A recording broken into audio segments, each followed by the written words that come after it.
reconvene here, please. Call item number 4, discussion, review and direction, eligible asset classes, capital market assumptions, and asset mixes for asset liability modeling. You took a break in the middle of item 3. Oh, I thought we were done. We had a little bit more. Yeah. Okay. We stopped it up. Sorry. Some policy years, right? Yeah. I think. Oh, go ahead and finish up with Very item. good. Thank you, Chairman. I would like to invite Dick Beckett, Senior Portfolio Manager of Fixed Income, to further discuss the state of the credit markets, where oftentimes first signs of trouble are in the credit markets. So Dick, I'm going to make please. this very brief. As Bill said, the outcome of the tug-of-war between inflation and deflation had major implications for investment strategy and asset allocation. We have, as Bill has noted, a very major overweight in inflation investments. I'm going to be a contrarian, and I'm going to say bonds can be beautiful. Bonds are expensive right now, very expensive. But I know markets are nervous, conditions are fragile, growth is not getting traction globally. So I'm going to be a contrarian and make a case for sustained low inflation. And it's a possibility. The markets are kind of leaning that way in the last couple of weeks, as the 10-year note has retreated back above 2.5. Because of the following factors. There are a lot of remaining debt imbalances globally. You probably read the paper yesterday, there's still 10 million American homeowners that are underwater on their mortgages. The European credit structure is very fragile and very vulnerable. That combined with the intensity of global competition, advancing technology, the Googles, the iPads, enhanced communications, Facebook, Twitter, is really dampening inflation in terms of promoting wage. Really, the most important factor in inflation is wages. I lived through it, the Volcker years, where you could go into your boss and say, I want a 10% raise, or I'm going to go to your competition. Can't do that anymore. Also, they got changing demographics. The global population is declining. The birth rates, particularly in China, Iraq, are coming down. And in developed countries, we have an aging population, which also dampens demands. And we also have this now new constant threat of geopolitical crises, whether it's Ukraine or North Korea or the Arab Spring. All of these factors, in my opinion, make a case that we could have sustained low inflation. So while I do, in my write-up, I say, bonds are expensive, but they could remain low rates could be sustained for quite a long period of time, given these factors. So I just wanted to make the board aware of the fact that the fund has a very strong overweight in inflation. So a heavy bet on inflation, if inflation does come back, it's going to pay. If it doesn't come back, the fund will suffer the consequences. So I just wanted to be a contrarian, and I do think that, in summary, the debt markets are expensive, but there's a very strong possibility, given the conditions I outlined, that they could remain that way. And Dick, could you just kind of walk through this chart here real quick? Yep. We've all got this chart. From a historical perspective, at least over the last 10 years, the numbers don't lie. There hasn't been any inflation. There has been pretty remarkable deflation in very critical areas. The average, as you can see at the top, this is from the Bureau of Labor Statistics, and no, I can't explain why television has declined over 100%. But it's been a 23% increase over the last 10 years, so it's not been very inflationary. Are the seeds being sown for high inflation? You'd think so, with the expansion globally of the money supply, but growth hasn't yet got traction. The markets, volatility of the equity markets were virtually even on the year. On the equity markets, the bond markets remain very, very firm. The markets are nervous, so it's translating to me, after 40 years of experiences, there's no real consensus that we're going to have reflation anytime soon. So, as I say, we have to be aware of the fact that we could have a sustained low rate environment, and we do have a bias in our portfolio for inflation investments. So that note, and that's all I have to say. questions, comments? Board members, any questions from board members? I have one or two. Well, I know this is from the Bureau of Labor Statistics, and of course, they always, it's just not credible, frankly. I mean, to have, you mentioned television's dropping more than 100%. It's just not credible. I mean, do you guys shop at all? I mean, everything that I'm buying is going up in price here. I know these are the numbers here, and the CPI is linked to the Social Security system. There's reasons why the government wants low numbers. I mean, let's face it, but cell phone service, you have it going down 40% since '04. I'm paying 7 times as much for my phone as it was '04. Toys down 60%, phones, personal computer. I mean, I just, bought an Apple, I got an Apple computer, $1,500, and on sale. So I'm spending a lot more for everything that I'm buying. So I want to shop where you guys shop. I want to shop where these guys shop. That's what I want to do. Rents, I like this. Rents since '04 are actually down. Housing is down since '04. Anyone here live in San Francisco? I mean, rents are going, it's fine. I want to live where these guys live is what I want to do. Because to me, it's just not credible. But I know that you're citing a source here and all that. But come on, let's be real. I mean, this is not credible. I mean, it's just not. Chairman, or Commissioners? I say the BLS uses a basket of goods technology or Yeah. model. This is based on the United States, not on the Bay Area. Though we use a Bay Area inflation number driven into our setting of assumptions. But when you look at how the BLS is done, they made a change in the last 2 years, which people were very upset about because they were depending on inflation, COLA increases in the Social Security. But this chart, is accurate as this, does not actually reflect what the Bureau of Labor Statistics does when they show what inflation was done. And the thing about that number, that is the number we use when we figure out how much inflation to justify the, I'll call it the semi-new COLA that we pay to all miscellaneous plan members and to certain safety members. Yeah, no, I understand the reason. I understand why it's artificially low. Because if you had a bigger number with all the Social Security payments going up, obviously it's going to be a big deal. And I think we should be realistic on this. The reason why they're understated is to cut the government's costs. But, show, I don't know, maybe in Tulsa, Oklahoma, I don't know. I mean, where are these prices going? I want to find that out, and I want to go shop there. But anyway, I understand that there's certain forces there, but I'm certainly paying more for it. And Commissioner, for those who might not be familiar with the term, hedonic adjustments are something where the government takes the price of a good that they determine was rated due to the increase in the quality of the good, and they remove that from the price increase. Yeah.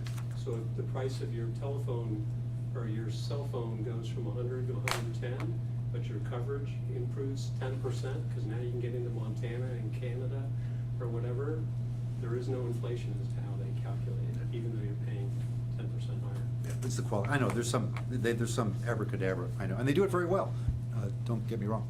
I do want to address a couple issues that you mentioned, Dick, about these sustained low rates. So it's your opinion that rates will be low for? No, it's not my opinion, because I do think that there's probably a little bit more bias towards inflation, but I just wanted to present the contrarian case. Okay. Because as commissioners, you could consider that there is another point of view, and we're seeing that reflected in the way the market trades. It's really, if there was an absolute consensus we were gonna have inflation in the next couple of years, the 10-year note wouldn't be trading at 2.5, it'd be trading at 4.5.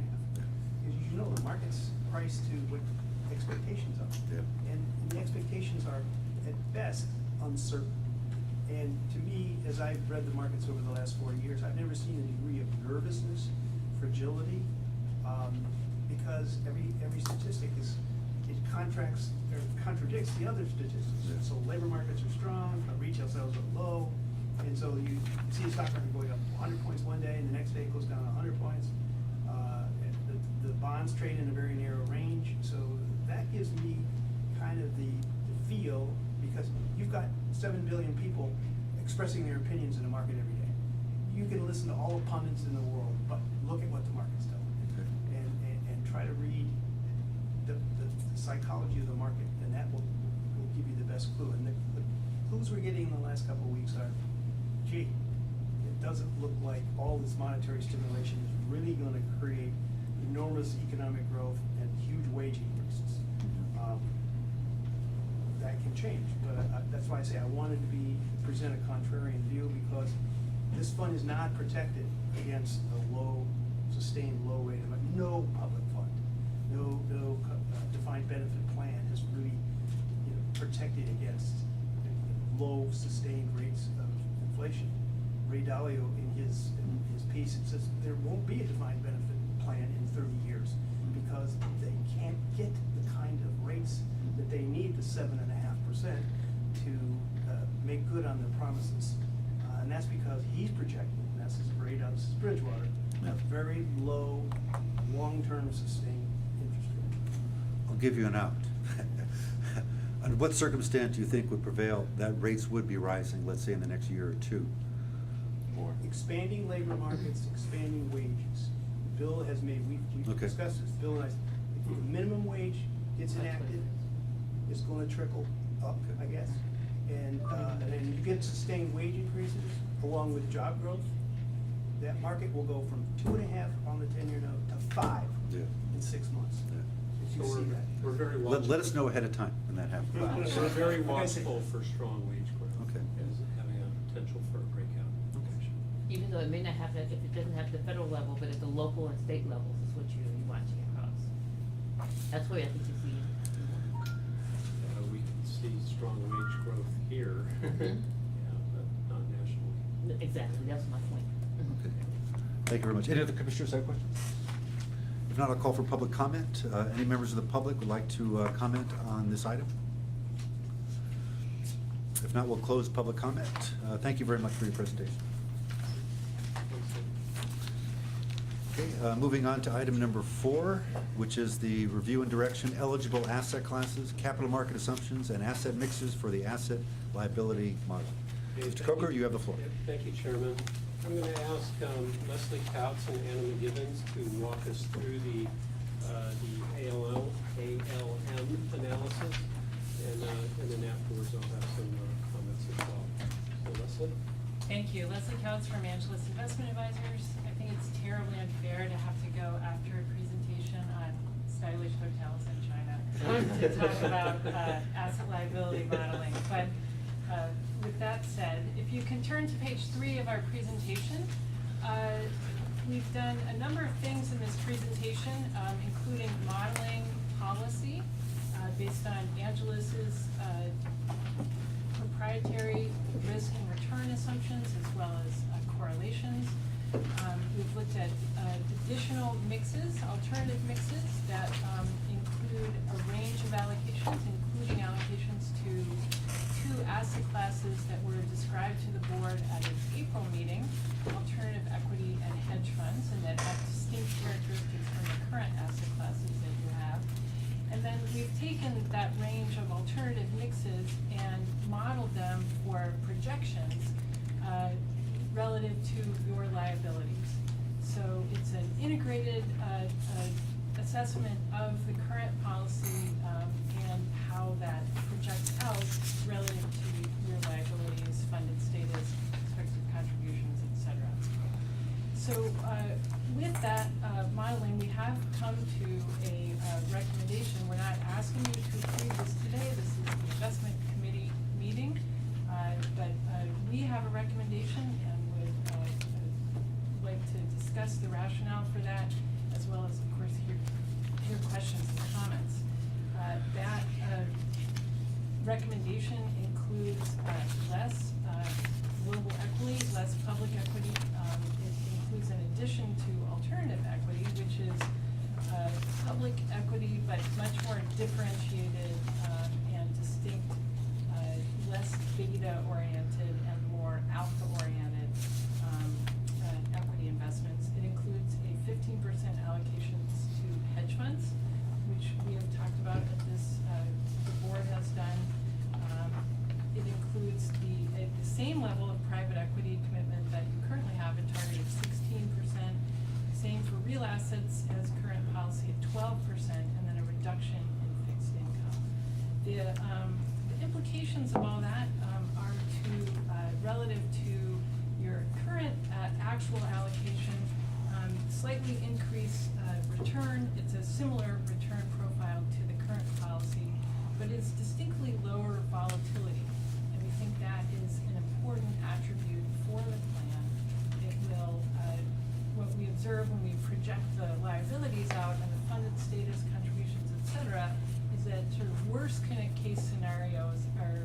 less bad with this allocation with lower volatility, less correlated assets than is the case currently. So that's going to the punchline, but we'll maybe just back up for a bit about how we got there. Page 5 shows the asset allocation framework we use to think about asset categories. We bucket them into 3 main categories: capital preservation, sort of conservative, anchor to windward; capital appreciation, and we've divided that into 2 sort of flavors of capital appreciation: lower volatility, higher volatility, and then inflation hedge assets. And these different buckets do better or worse depending on the inflation environment. Very much in a high inflation environment, inflation hedge assets like commodities or real estate should be expected to do better. They have more moderate long-term growth in sort of more normal environments. Capital appreciation should do well in low to moderate inflation environments. And that's where I put a little caveat on what Mr. Pickett said, which is that we do have a lot of equity exposure in this portfolio, but that is likely to do well in low to moderate inflation environments. I don't think the current portfolio will suffer in low inflation environment. It could in high inflation environments, definitely. Deflation will also be not good for capital appreciation, but the sort of low to moderate inflation that has really been in place since the mid-'80s in this country, and that we're sort of struggling to get toward 2%. That's one reason the equity market doesn't seem so very overvalued, that we do have lower interest rates. I think there's definitely risks on either side of where we are currently in inflation, but I think the current equity exposure should do well with low to moderate inflation. And then capital preservation is really the opposite. Limited long-term growth, especially in the current low-risk environment, will definitely be eroded by inflation. Inflation, of course, the mortal enemy of bonds. In a deflation, if we do get a sustained period of prices falling, bonds should do well. We'll have many other problems, but our bond portfolio will do well. We put this in a slightly different framework on page 6, adding the characteristics of each of these categories in terms of their yield, ranging from none for cash to somewhat higher for some real assets, such as global rates, very low rates, 2 to 3% for investment grade bonds. We look at them at a continuum of liquidity, talked about inflation protection. The alpha opportunity, I think, is important to note that for bonds, for example, in some opportunistic bond portfolios, as San Francisco has experienced, high opportunities for alpha. In core bonds, much lower. Hedge funds, we believe there is, with judicious, outstanding manager research, the opportunity to generate good excess returns from hedge funds. Same in real assets. For traditional public equity, sort of low to moderate alpha opportunities, some markets are very efficient, particularly in the U.S. Hard to find a lot of alpha there, not impossible, but difficult. Less so probably in international markets.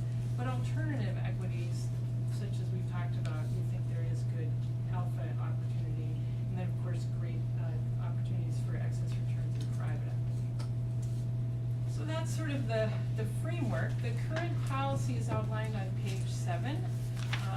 These are the asset classes that have been in place, these 5 asset classes. One of them, cash, has a 0 allocation, but it is an asset class that we consider in the strategic and investment policy, and that we include in this modeling. The current policy is very exposed to equities.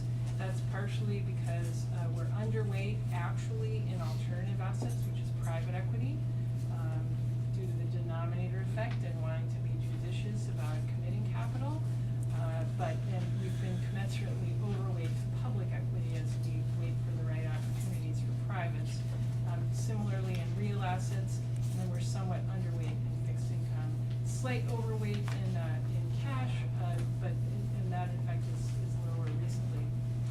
significant change, if you look at page 8, you can see how your policy has evolved over time. One significant change is the arrival of that green triangle in 2011, where we globalized the equity portfolio. We used to consider it as a separate allocation to non-US and US equity. Now we consider it one global equity portfolio. If you look over time, the trend here is falling allocations to fixed income, rising allocations to private equity and real assets, and then somewhat rising to global equity, as well as globalization of global equity. Page 9 shows your policy, San Francisco's policy relative to other types of institutional investors, both sort of all institutions, public funds, large public funds, corporate funds, and then E&F is endowments and foundations. And you can see your policy is relative to other large public funds, for example, pretty similar for global equity, slightly lower on bonds, higher for real assets, higher for private equity. The average large public fund has an allocation to hedge funds, and San Francisco has none, and then their allocations to cash and other elsewhere. The big difference on this page is, of course, with endowments and foundations, which are light on fixed income relative and very much heavier in their private equity and hedge fund allocations. The financial condition of San Francisco is described in a lot of words on page 10. I should point out that we modeled San Francisco's liabilities using the skills of Chiron. Chiron, when it does your valuation, has already fully modeled your liabilities for all the different plans and components. In the past, we've used another vendor to model the liabilities. They did model it to be tied back to San Francisco's valuation. It's we think better and more efficient, probably more accurate in really capturing the liabilities to have used Chiron in this sense. So they were very good to work with, and I think this resulted in a very timely set of projections and a very good granular level of detail. Relative to the last time we did the asset liability study, which was 3 years ago in 2011, the plan's funded status has declined. As of June, it was 81%. That was due to a number of issues, including changes in assumptions, as well as the continued recognition this last fiscal year being the last year where we're recognizing the extreme losses of the financial crisis. So that is in the future, there's actually net deferred gains that will start to be recognized. And then there's also been changes in economic assumptions and demographics. Similar to Chiron, we didn't model, we didn't make adjustments based on Prop C, which affects the allocation of contributions between employees and the employer. Page 11 is a picture, a line chart showing the actuarial value of assets, which is the gray line, which was trending up pretty solidly until hitting a plateau at the financial crisis. The market value, of course, is much more volatile, with these downdrafts really creating issues in funded status. And the only really reliable line is the steady upward march of the liabilities. So I may recall this from the evaluation, but for the first time since 2007, at June 30, 2013, was the market value of San Francisco's assets was greater than the actuarial value of its assets. And if you sort of mentally, plot it out, the current market value is about 19. You can see that there's definitely been some improvement recently. Page 12 shows over a long period of time, the blue bars are your funded status based on the actuarial value, the smooth value, and the green bar is based on that much more volatile market value of assets. And you can really see the impact starting in 2008 of the financial crisis on particularly the market value ratio, but definitely the impact over time of start to creep up again due to good recent returns that are not reflected here, since this is all through June 30 of 2013. Page 13 shows San Francisco compared to other state pension funds. It's a snapshot of public funds, all tending to be large funds. And the data here goes through the fiscal year ended 2012. San Francisco is in at the upper reaches of funded status. So even though it's disappointing to have a funded ratio of in the 80s, as it was in the fiscal year ended 12, it's quite good compared to many public funds. Page 14 is, we don't talk a lot about cash flow, because we always think in terms of, total return and, but there are big amounts of money that get moved around this plan, and you can see that the net cash flow started to turn negative in 1992, and in the last year, there were net non-investment outflows of $348 million, which is about 2%. So it's not an overwhelming demand on liability, the plan to meet those liability needs, but they are large dollars. And you can imagine back in 2008, a similar dollar level, but a much lower asset base. So as a percentage of assets, the liquidity was a serious matter, as it is currently, but 2% pretty manageable. The asset modeling is described on page 15. We are looking at and setting asset allocation return assumptions over a 10 to 15-year horizon. We use our proprietary assumptions. Those are outlined in an appendix. We make some adjustments for San Francisco's portfolio because you're positioned differently than sort of a standard assumption might include. And we also added, per the board's direction on April, 2 asset classes, alternative equity and hedge funds. Our assumptions are described on page 16, and the expected return, expected risk, constraints, and expected excess returns are listed for each of the asset classes. And then correlation assumptions as well. I think that the general trend in our assumptions has been to reduce expected returns and to increase standard deviation relative to where we were last time. And we also look at the actual experienced risk and return over the last 10 years, which is toward the back of the report. And if you think of it in risk return space, most asset classes have been pushed down and to the right. So somewhat lower returns and more volatility is how we expect the future to look relative to the past of the last 10 years. I'd also point out something that for fixed income, we modeled the current portfolio, which is very credit oriented, has a very high yield. We modeled that to have an expected return of 4% with volatility of 6%. We had a somewhat different, for alternative mixes that include more hedge funds and alternatives, we had a somewhat lower return assumption of 3.5%, to reflect what we think should be a somewhat less credit sensitive portfolio with the volatility reduction characteristics of the other asset classes and a lower absolute allocation to fixed income. So that's a small adjustment that's worth calling out. Sometimes in the past you don't need to turn to it, but people have asked how has our experience been in predicting risk and return, and there is data on there for if we compare our assumptions for asset classes relative to what actually transpired in the last 10 years. And some hits and misses, but actually pretty close on a lot of things. Page 17 shows. May I interrupt for just a moment? Sure. While you're on page 16? The expected risk column, are those market numbers?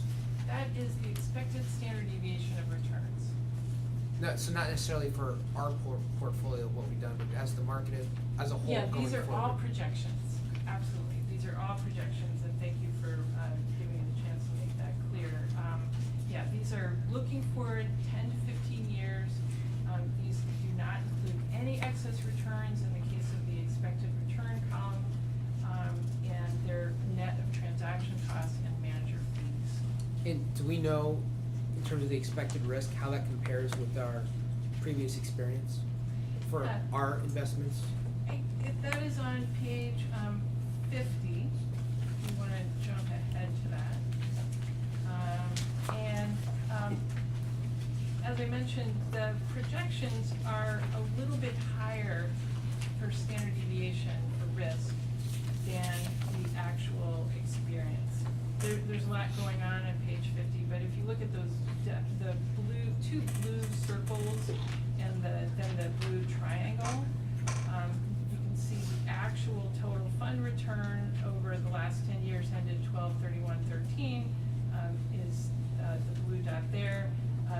The benchmark was a little bit higher return and a little bit more standard deviation. And then our projections for the future, as I said, shifted down a little bit to the right. So somewhat lower projected returns than were experienced during this 10-year period, and then somewhat more risk. We look on page 51, 51 is just return, not risk. We do a similar chart for risk, how the actual returns of San Francisco compare over different rolling periods to the current actuarial rate, which is 7 5/8.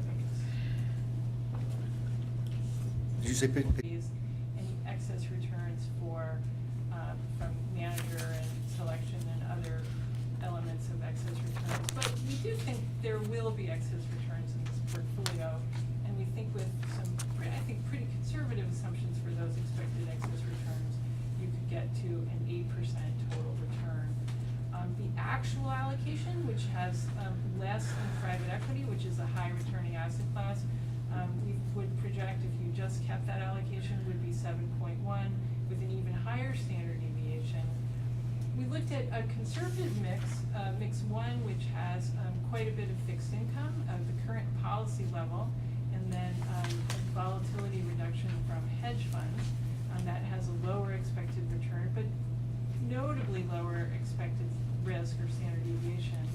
The policy mix that made sense to us, that seemed like a good trade-off of risk and return and a higher Sharpe ratio, is what's boxed out here as mix 2, with an expected return of 7.3 and expected risk of 10.4.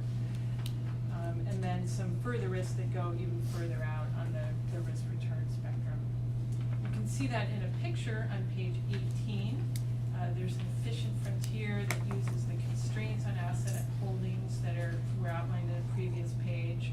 The horizontal line is the current actuarial rate, there are an infinite number of possible mixes that are represented either on or below that red line.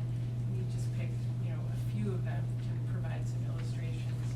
And you can see it's a challenging environment in which, if our projections of the current future environment are correct, of somewhat modest returns, somewhat more volatility, it's a challenging environment to get 7.58.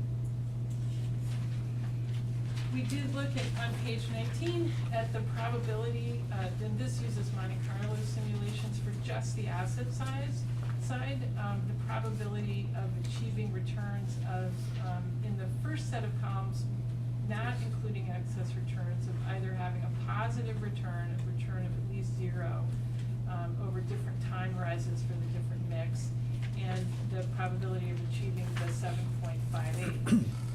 Without excess returns, it's very probable that over any time period there will be a positive return. To get to 7.58, however, it's about 50-50 to get to that level, really in all these mixes, which really shows, it's a good illustration, we think, of the critical nature of having some alpha in this portfolio, given the return target that we're trying to hit for the portfolio. Mindful, and when we think about asset allocation, we have to be mindful of risk as well. But just to try to get that return target, it really suggests that to have a higher likelihood, some excess returns would be possible, with what I called, I think, pretty conservative excess return assumptions. That's in the next column at the far right. You increase those odds, and by over very long-term horizons, they increase by a good amount. The next pages go through the modeling that takes the liability data and integrates it with these capital market assumptions. There are both some straight line projections on things and then some that are stochastic or that include variability in the assumptions. And I won't go through all of these, you'll be happy to know. But I think there are a few that really stand out. Page 21 is an interesting one. This takes a little bit of time to get the gist of this, but I think it tells a lot in this picture. And the vertical axis, lower cost projections are actually higher up on this vertical axis. So usually if you think of, as you go north on a vertical axis, things are better. In this graph, going north, things are better, but it's actually a lower cost. So, and then on the horizontal axis, that is the variability of long-term plan cost over 15 years. We measure that by ultimate cost, which is the present value of all contributions plus any remaining unfunded balance after 15 years. And what jumps out in this, I think, is that conservative mixes which seem attractive because they're less volatile, but are actually costly. They cost more. That giving up that return potential, it can be over long periods of time a costly outcome. We also look at the current allocation, the actual allocation and current policy are quite close to each other, are somewhat more costly than what that mix 2 that I suggested would be a better trade-off of risk and return. I think this is a very much sort of the important trade-off as you think about asset allocation of how you look at long-term cost, which can be ameliorated by good returns, but not too much variability in that cost, and trading that out. Similar picture for both the sort of worst case as well as median results on page 22. And the somewhat better trade-off, we think, again, for mix 2. The projected long-term plan cost is depicted as a range on page 23. You can see that on page 24, this is a deterministic forecast based on your plan provisions of the liabilities with an annual growth rate of, at least based on these projections, of about 4%. The page 25 shows the unfunded actuarial liabilities with the current policy, so that to get so currently we have a positive unfunded actuarial liability. So to get to full funding is you want to be below that line, that dotted line, and it's challenging to get there. You need to get to sort of the upper levels of the second quartile of expected results to get to full funding. If we can skip ahead, maybe, I think one of the good features of changing this mix, I think, can be seen in, if we go to page 31, these are projected employer contributions over a 5-year horizon for the current policy, the actual allocation, and then these alternative mixes. The sort of expected case is honestly pretty similar. This is a relatively short time horizon, only 5 years.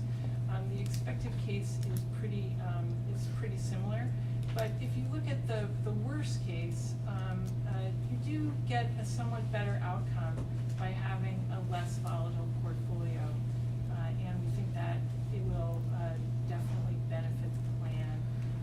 That sort of truncating that downside range of outcomes, we think will be beneficial. You can see a similar picture in the pages that follow, and you know, difference gets larger as you go out over longer time horizons. Maybe flipping ahead to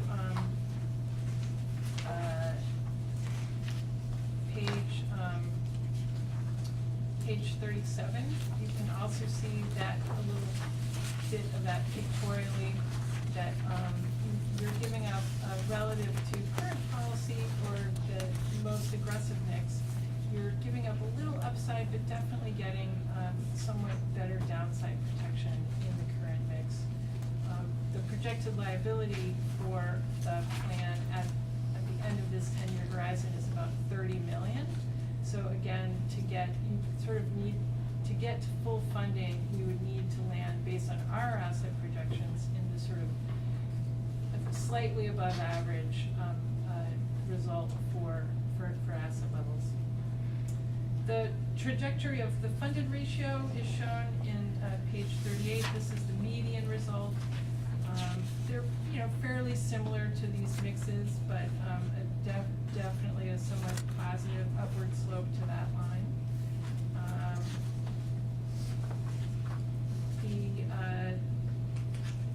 Page 41 shows the market value funded ratio. I think we really focused a lot on market value funded ratio as opposed to actuarial, which we did more so in the past because the new GASB rules, which make your market value funded ratio what goes on your financial reporting, and so will be more relevant.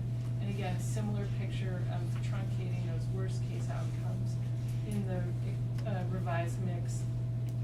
We did model some scenarios that create greater contribution volatility for the system, as well as would be likely to trigger increased contributions by employees. So just to summarize, we think the benefits of the mix, these are listed on page 45, the benefits of a mix that adds alternative equity and hedge funds and reduces fixed income and public equity. It's lower volatility without sacrificing expected returns. We think if you did include the impact of excess returns, you would also have a better outcome for the portfolio. The alternative mix would have a higher allocation to asset classes that have more likelihood of excess returns being earned.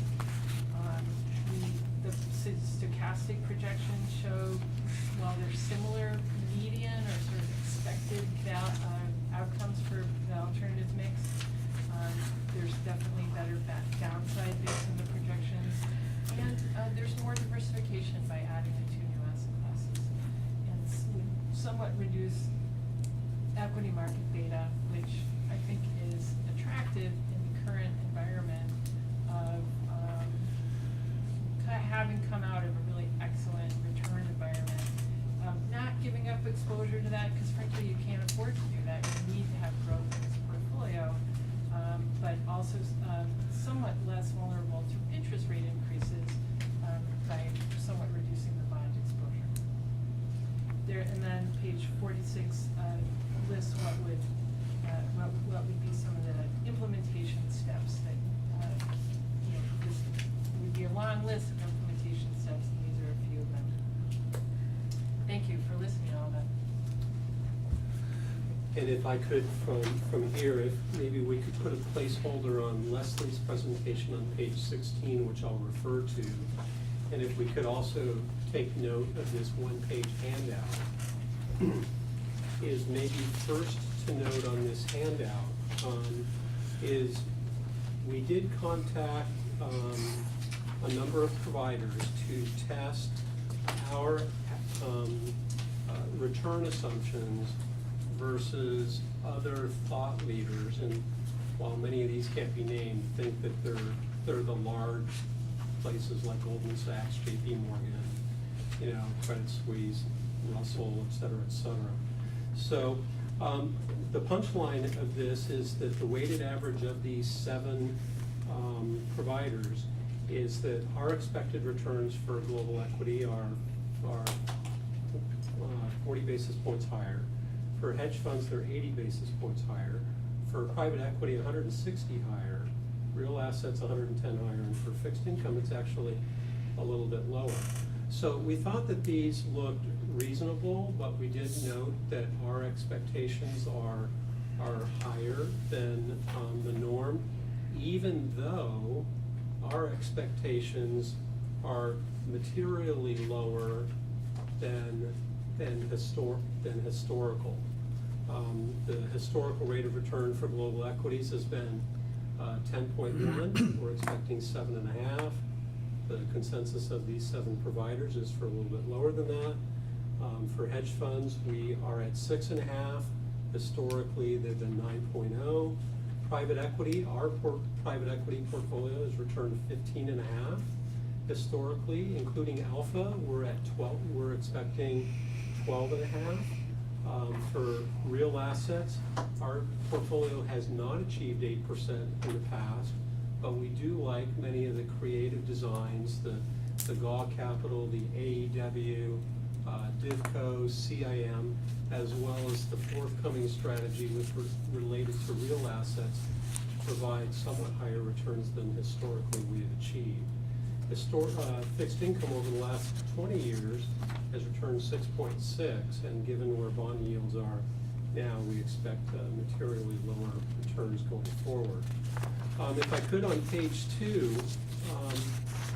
a key question that we attempt to ask is how much total risk to take and where to take it, and how much active risk to take and where to take it. Okay? And when we begin to ask questions like this, if we look at like the funded status, is our experience in bear markets of what has happened is that bear markets cause significant deterioration in our funded status. There are other factors that go into this. They are the volatility of employee contributions, employer contributions, et cetera. But the punchline is that when our liabilities are climbing every year, and we experience a major bear market and a more risk-oriented portfolio, is that we can be really hurt. For example, in 2007 to 09, when we had, our portfolio we know lost 33%, and global equities I think were down 55. When our portfolio was down 33, just based solely on the market value, is that our portfolio, the market value would have declined from 125 to 83. And then you fold in a year and a half's worth of additional liabilities, and that's going to push that down even further, because that's how you get into the low to mid 70s. So please take note of the significant damage that major bear markets have on our funded status. And then even in pretty strong bull markets, like we had from 97 to 99, and a nice one in 03 to 07, and another good one over the last 5 years, is that our recovery in our funded status happens much more slowly. On page 3 through page 5, we discuss a little bit about the rationale for our expected returns. We expect them lower in fixed income and in public equity, private equity, and there's various explanations as to why. We can touch on that if any of the committee members have any questions. So getting to maybe the punchline is that we would like to trade less beta for more alpha. Okay? And so what that means is that in terms of beta, that is global equity. Okay? We want to preserve our exposure to less liquid assets, private equity and private real estate, for a couple reasons. One is we think we have a really good private equity portfolio, We also think we have a really good private equity team, and we have a private equity consultant that has a global research platform and is very experienced. So we think we have a lot of strengths there.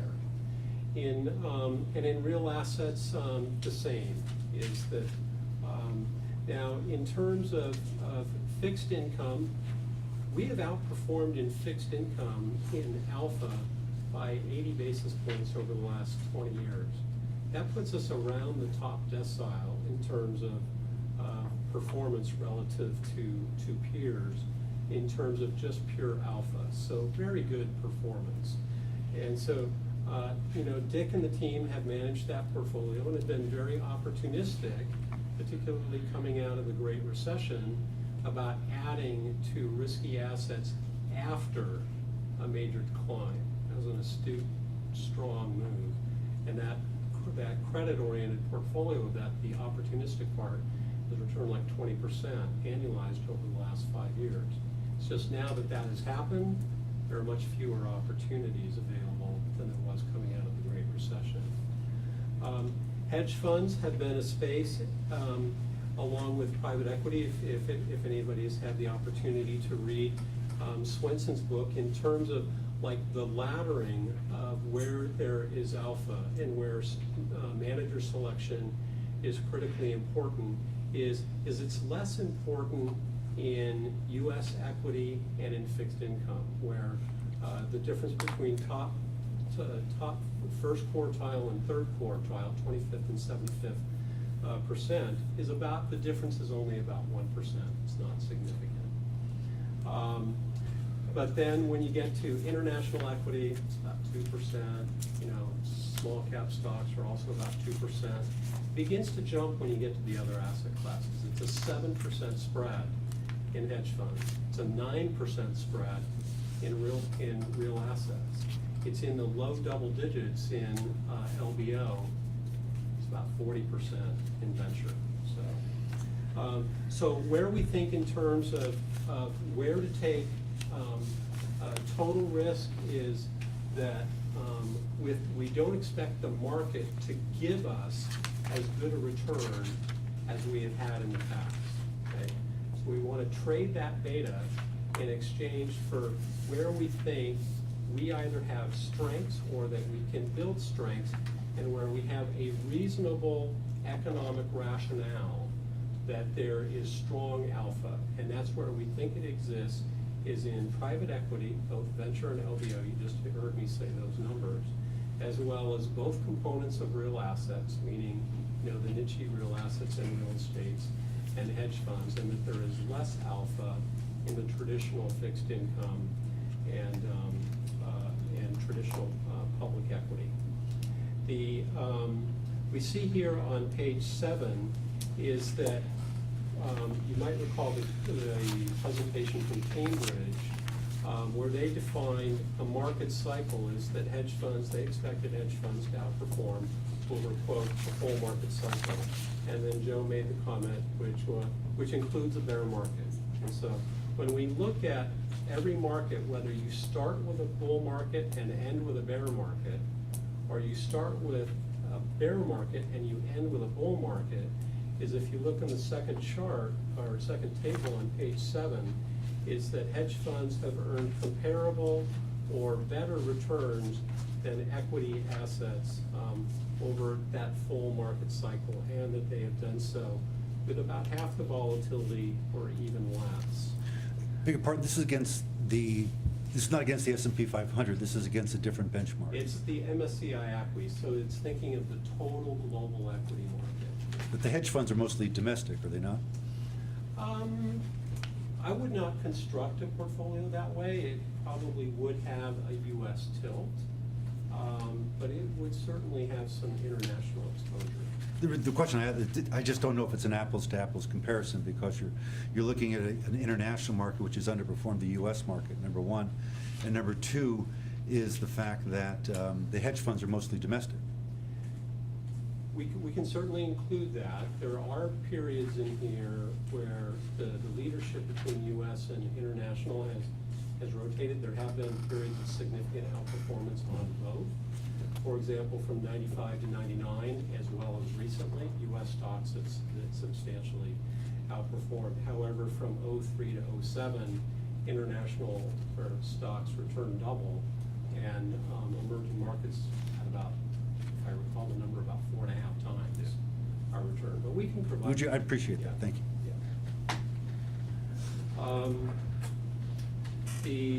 Then looking on page 8, and again, we can do these charts versus the S&P 500, but this is looking at the drawdown in terms of the downside, just the more smooth returns. And again, when I think of the status of public pension plans, and in terms of seeing funded status fall from, you know, well over 100 to, and actually I must say, to San Francisco's credit, our funded status is great. We're in excellent condition compared to most. So, you know, major kudos to the trustees and to the staff and to Angeles for that outcome. Going forward is Mercer and JP Morgan have urged public pension plans to reduce the risk in their portfolio, to essentially lock in your gains over the last 5 years. And the table in the chart on page 8 just simply show the more smooth returns that hedge funds have provided. And part of the reason for our interest in doing so is because if we were, and I'm not necessarily bearish on risky assets, but I am a thinker in terms of balance of risk portfolio, because, you know, whatever my forecast could be, you know, there's an error term to that. Is that, so I do think in terms of building portfolios in terms of a balance of risk. And so toward that, one of the risks is if we have a major bear market and we have a risk-oriented portfolio, is our funded status could take another major hit. And given what feels like, and there are many articles all the time in the press over the last number of years about the worrisome state of public pension plans, is I do worry about the tenuous support for the public toward public pension plans. So I'm wanting to reduce the volatility of our returns and reduce the beta of our returns and increase the alpha. So that's what I'm searching for. And on page 9, again, you see the more consistent returns of this asset class. Mike mentioned at the very start, mentioned some great questions. How are we going to succeed, you know, if we do this? Bridgewater, I had a meeting with Bridgewater about a week or so ago. I asked him a question: how many of your clients have had success in the hedge funds and how many have not? He said it's about half and half. And about half of those that have been successful have been very successful. So only about 25%. So there's an error rate of half there. And so what I tried to do was to take, and I'm a very sociable guy, so I talk to a lot of people about, and I want to learn from my own mistakes, and I've got a long list of them. And also to learn from the mistakes and the successes of others. And so there's about 20 years worth of thought in this half a page here on page 10. So to me, these are key guideposts. I don't take, these aren't just words on a page. These are, how are we going to be successful, and how are we going to guard against danger about not being successful? And to Mike's question about how are we going to do this, is a couple of really simple things. I think so many investors make very basic mistakes. One is they bypass performance and they don't understand the strategy. Another one is that they might buy into a personality or somebody that they like. I think a key in this asset class, as in any risky asset class, including venture and LBO and real estate and real assets, and for that matter, the traditional asset classes, is to become experts at the strategy before you invest in it. Okay? What does that require?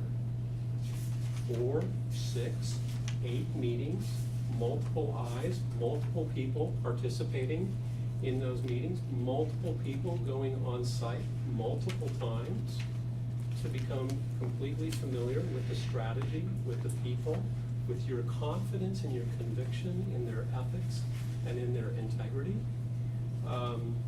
Backed by a robust consultant that, adds another set of eyes, that is an expert and has met with many, many, many hundreds of managers over 10 years.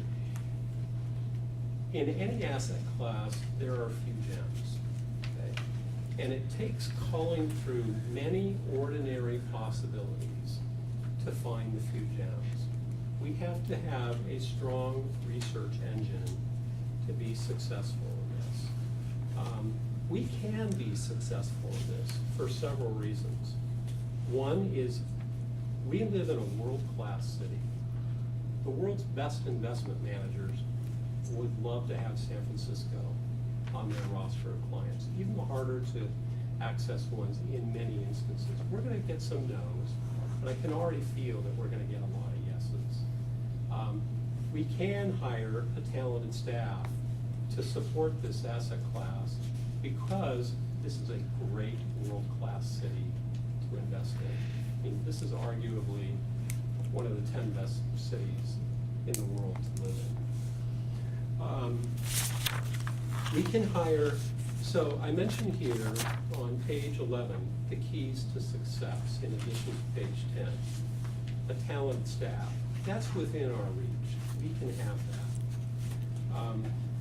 Second is a talented hedge fund consultant. There are 3 or 4 that I have a pretty high regard for their research. They've done this for a long time. They've met with thousands of managers over a long period of time. They have a multiple vetting system of different layers through management to achieve a rating or a recommendation. They're careful, they're cautious. So there are a couple that are really, really good. I've indicated also that staff to date has not had manager research platforms for our daily use. That's been a competitive disadvantage to us. It's gonna put us in a competitive advantage going forward, because we're gonna have several of these. Okay? And lastly, I've indicated the importance of complete due diligence.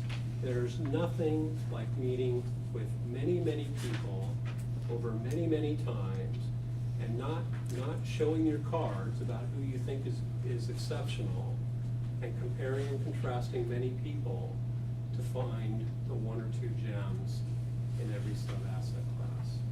So that's how I think, that's the path, I think.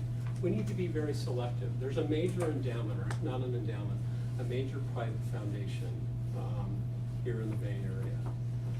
They've achieved over an 11% annualized rate of return investing in hedge funds for over 10 years.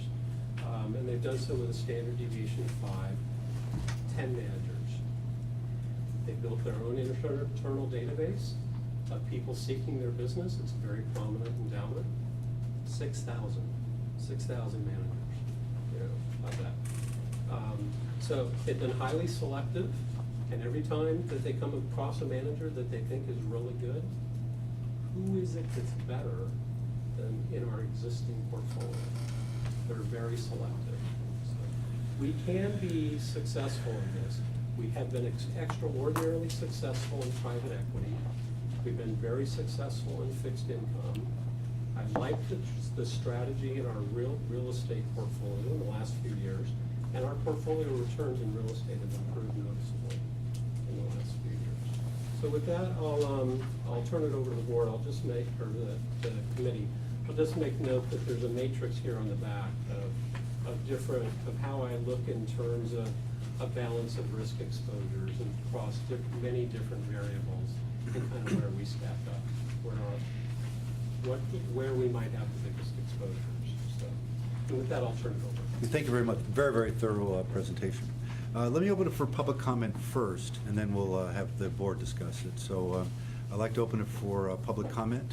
If anyone would like to make comment, I see Mr. Hebel.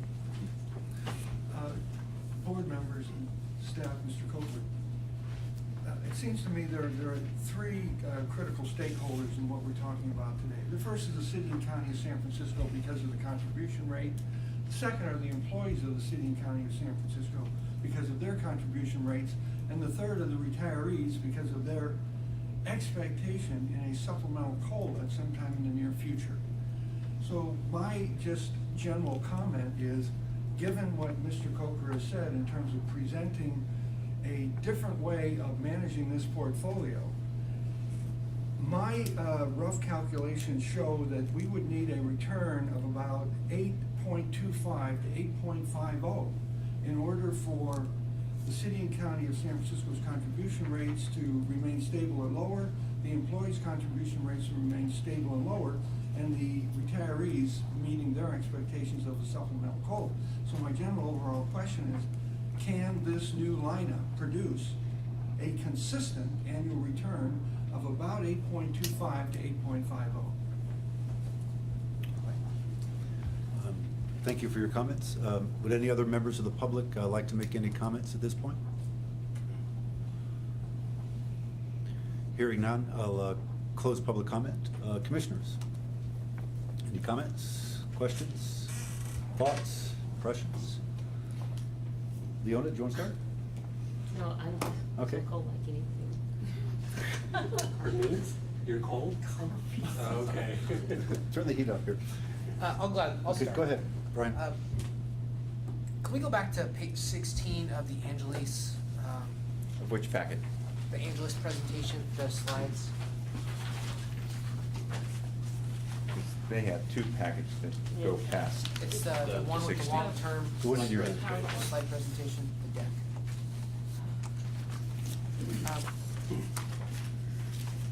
No. So I just want, so I understand alternative equity, that would be the new category, correct? Correct. Of course, hedge funds, I understand that, private equity. And if you, thinking about this slide, if you go back to slide 50, was it?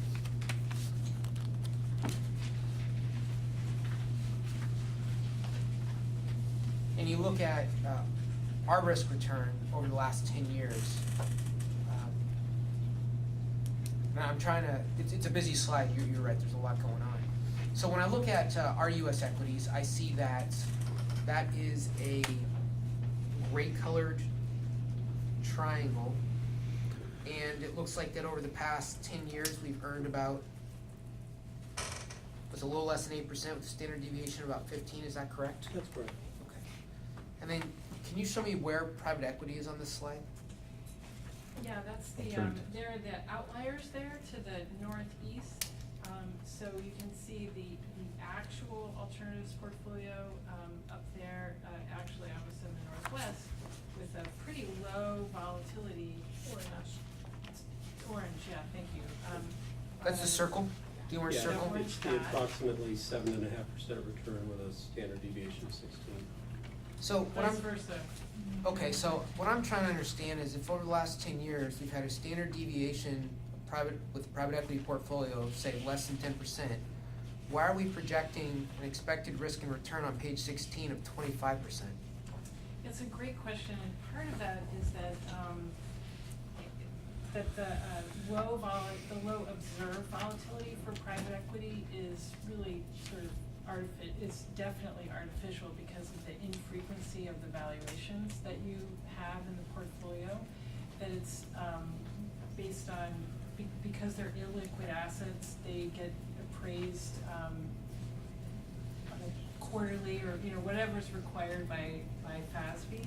So that, and you see something similar in the real estate portfolio as well, that, based on appraisals, it's even less frequently appraised for alternatives in many cases.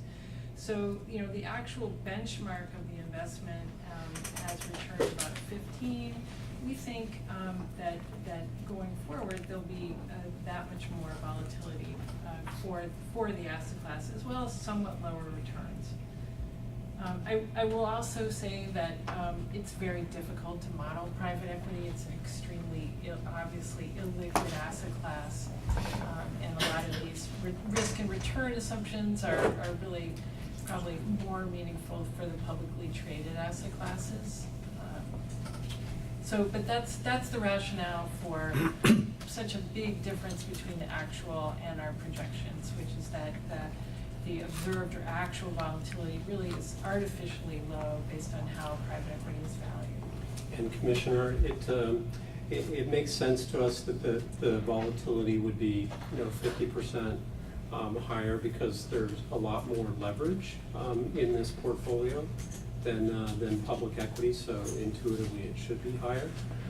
The other is that we did test this versus those that have information related to expected volatility, and they're like in the 22 to 32 range. So ours looked, in line.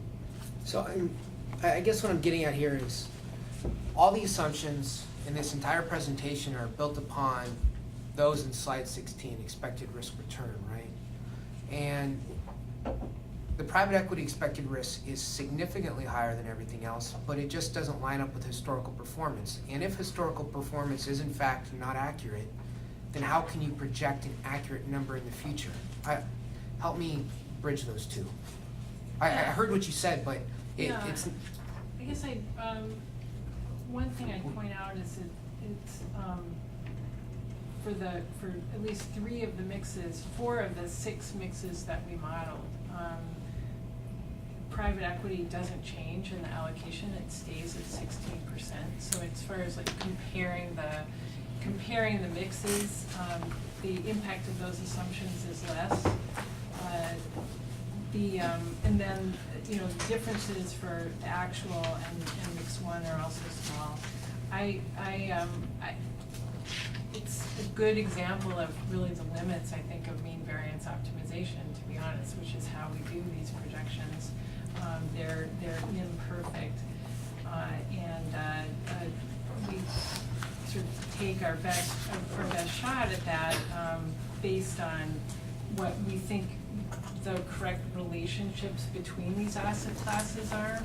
So we think it does make sense that sort of true volatility of private equity, because of the leverage, because of the riskiness of the holdings of those, should have higher volatility than public markets, which are much more liquid, less leverage, and much more diversified. So I think the overall relationship is correct, but it's definitely a difficult asset class to model.